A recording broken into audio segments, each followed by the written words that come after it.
बिस्मिल्लाहिर्रहमानिर्रहीम। अस्सलाम वालेकुम नाज़रीन, आप यूट्यूब चैनल देख रहे हैं। मैं इमरान खान हूँ। एक तो इमरान खान साहब ने जलसा किया है और उसके ऊपर फीडबैक आ रहा है। उसकी तस्वीर आप देख सकते हैं, पूरे पाकिस्तान में चल रही हैं और जलसे के जो मनाज़र हैं वो भी आप देख रहे हैं। बहुत बड़ी तादाद में लोग आए। रावलपिंडी इस्लामाबाद से ज़्यादा लोग थे, कुछ लोग आसपास के ज़िला से आए हैं। एक रैली भी निकाली उसमें इमरान खान साहब ने, और उस रैली के हवाले से वज़ीर दाखिला पाकिस्तान राना सनाउल्लाह साहब का ये कहना है कि वो साबिक़ वज़ीर-ए-आज़म इमरान खान ने क्योंकि रैली की इजाज़त नहीं मांगी हुई थी, लिहाजा इसका भी मुकदमा दर्ज करेंगे।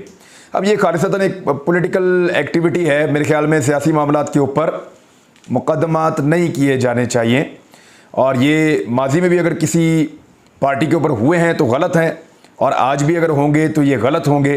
सियासत करना सारों का हक़ है और सबको ये हक़ मिलना चाहिए। दूसरा, लोगों ने वैसे भी आना ही था रावलपिंडी से, तो अगर वो एक रैली की शक्ल में है तो इससे कोई ज़्यादा फ़र्क नहीं पड़ता।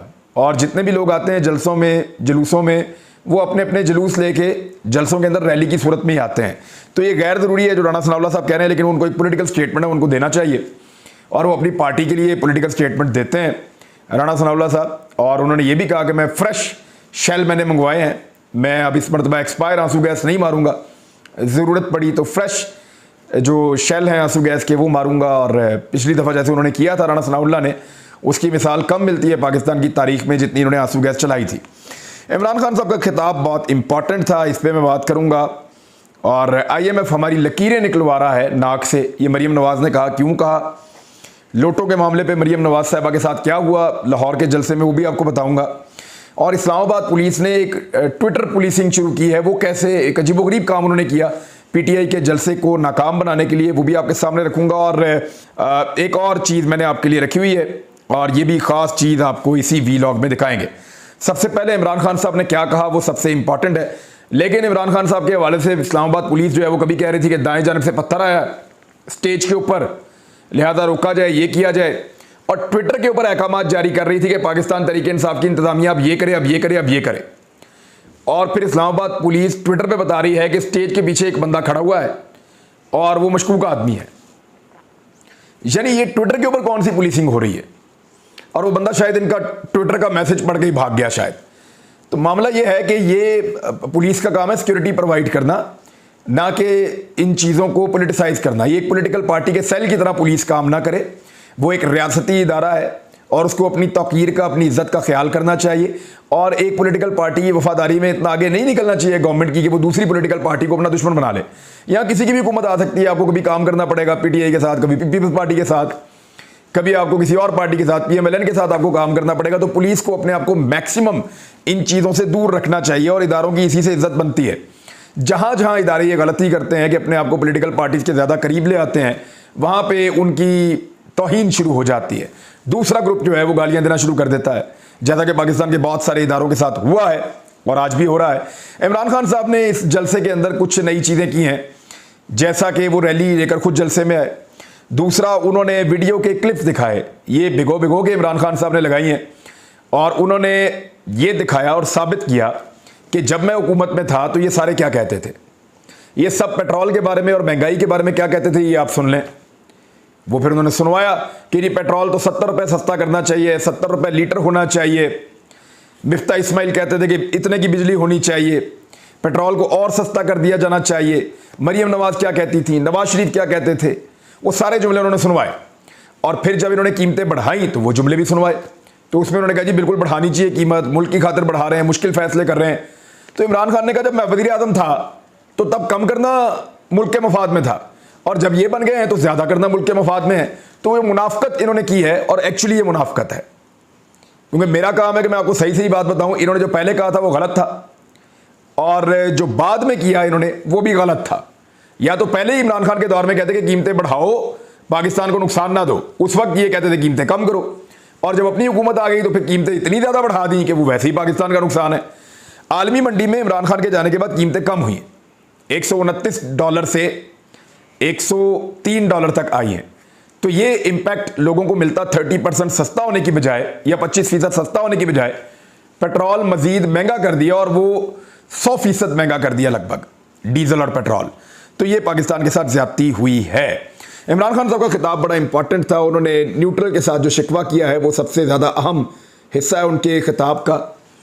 उन्होंने जो बातें की वो मैं आपके सामने रख देता हूँ। उन्होंने कहा कि 26 मई की सुबह मैंने धरना इसलिए नहीं दिया कि मेरी कौम और पुलिस और रेंजर्स आमने सामने आ जाते, और फ़ौज हमारे लिए बहुत ज़रूरी है, हमारा जीना मरना क्योंकि पाकिस्तान के साथ है, हमें ताकतवर फ़ौज की ज़रूरत है। पुलिस ने जो जुल्म किया वो सारी पुलिस ऐसी नहीं है। अगर 25 मई को जुल्म ना करते, पुलिस ये सारा कुछ ना करती, तो फिर लोग बहुत बड़ी तादाद में आते पूरे पाकिस्तान से, अवाम का समंदर इस्लामाबाद में होता और एक ही नारा लगाता, इम्पोर्टेड हुकूमत नामंजूर। आज सारी कौम देख ले कि यहाँ नहीं बल्कि पेशावर, लाहौर में 4 जगह, कराची और मुल्तान में लोग जमा हुए हैं और पाकिस्तान में हमारी कौम निकली हुई है। वाकई ये बहुत सारी जगहों पे लोग निकले हैं। मैं लाहौर का कंपैरिजन करवा रहा था, वहाँ मैंने रिपोर्टर से भी बात की, जो सोर्सेज हैं उनसे बात की, और जो विजुअल्स हैं वो भी देखे। मरीम नवाज़ साहिबा ने एक छोटे मैदान के अंदर, एक पार्क के अंदर उन्होंने जलसा किया है और बड़ी कड़ी सिक्योरिटी के अंदर उनका ये जलसा था, और बहुत दूर दराज से पूरे शहर से लोगों को ला के वहाँ बिठाया गया था। वो सिर्फ उस हल्के के लोग नहीं थे। लेकिन पाकिस्तान तहरीक इंसाफ ने 4 जगह पे इंतज़ाम किया हुआ था लाहौर में, 4 हल्कों में, ताकि लोग वहाँ पर आकर इमरान खान की तकरीर सुने। तो उन 4 जगह पे अगर अलग अलग भी आप आवाज़ ना करें तो हर जगह पे मरीम नवाज़ के जलसे से ज़्यादा लोग बैठे हुए थे। अब लोग कहेंगे ये मैं एग्जैजरेशन से काम ले रहा हूँ, और कुछ लोग एतराज़ करेंगे कि इमरान खान को फेवर मिल रही है मेरे इस व्लॉग में। तो मैं साबित कर देता हूँ आपको। मरीम नवाज़ साहिबा का जो जलसा था वो एक पार्क के अंदर था, वहाँ पे वो जलसा कर रही थी। जितने लोग मौजूद थे वो भी आप देख लें, और इमरान खान साहब को जो 4 स्क्रीनों पे लाहौर में सुना जा रहा था, वहाँ जो लोग मौजूद थे वो भी आप देख लें। अच्छा, इस पैमाने पे आपको यकीन नहीं आता तो मैं आपको एक पैमाना और दिखाता हूँ। ये हमने उसी वक्त 2 स्क्रीनशॉट लिए। मरीम नवाज़ का जलसा जियो न्यूज़ पर लाइव दिखाया जा रहा था, मरीम नवाज़ का, और इमरान खान का जलसा जो है वो ARY न्यूज़ पर लाइव दिखाया जा रहा था सेम टाइम में। अब जियो पाकिस्तान का नंबर 1 चैनल है, रेटिंग में भी नंबर 1 है, और सबसे पुराना भी है, और सबसे तेज़ भी है, और सबसे अच्छी डिस्ट्रीब्यूशन भी उसकी है। ARY को आजकल बहुत सारे इलाकों में बंद भी कर दिया जाता है। तो हमने सोशल मीडिया के ऊपर जब सर्वे करवाया कि ज़्यादा लोग किसको सुन रहे हैं, तो सेम टाइम में जब हमने तस्वीर ली तो वो स्क्रीनशॉट आपके साथ हम शेयर कर देते हैं, आप देख लें। ARY को उस वक्त इमरान खान को सुन रहे थे 1,21,000 लोग बराह रास्त। ARY पे 1,21,000 लोग बराह रास्त इमरान खान को सुन रहे थे ARY पे, जबकि मरीम नवाज़ को जियो न्यूज़ पे 14,000 लोग सुन रहे थे उस वक्त सेम टाइम में। और जो रेटिंग है वो भी आपके सामने है, वो आप चार्ट देख लें। लगभग 75% लोग जो है पाकिस्तान के वो ARY को देख रहे थे। कोई 10-12-15% के भी, 13% गालिबन, या इससे मुझे याद नहीं है, लेकिन बहुत थोड़ा सा जो है वो जियो को देख रहे थे, और बाकी सारे चैनल उसके अंदर थे।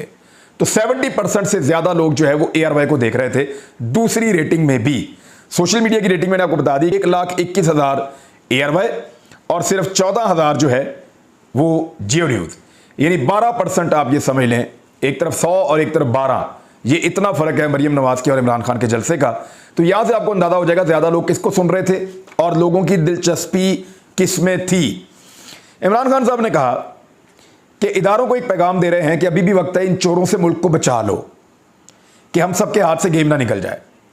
चाहोगी भी तो रोक नहीं सकोगे, ये गेम हाथ से निकल जाएगी। मैं अपने इदारों के खिलाफ जंग करने नहीं निकला। एक तकलीफ यह है कि अमेरिका ने साजिश की, दूसरी तकलीफ यह है कि इस कौम को इतनी ज़्यादा तौहीन की कि बड़े बड़े डाकुओं को मुल्क पर मुसल्लत कर दिया गया। मेरा पाकिस्तान के इदारों से सवाल है, आपने कैसे इन डाकुओं को हमारे ऊपर मुसल्लत होने दिया? मैं इदारों से पूछता हूँ, करप्शन के खिलाफ अकेले मैंने ठेका लिया हुआ है?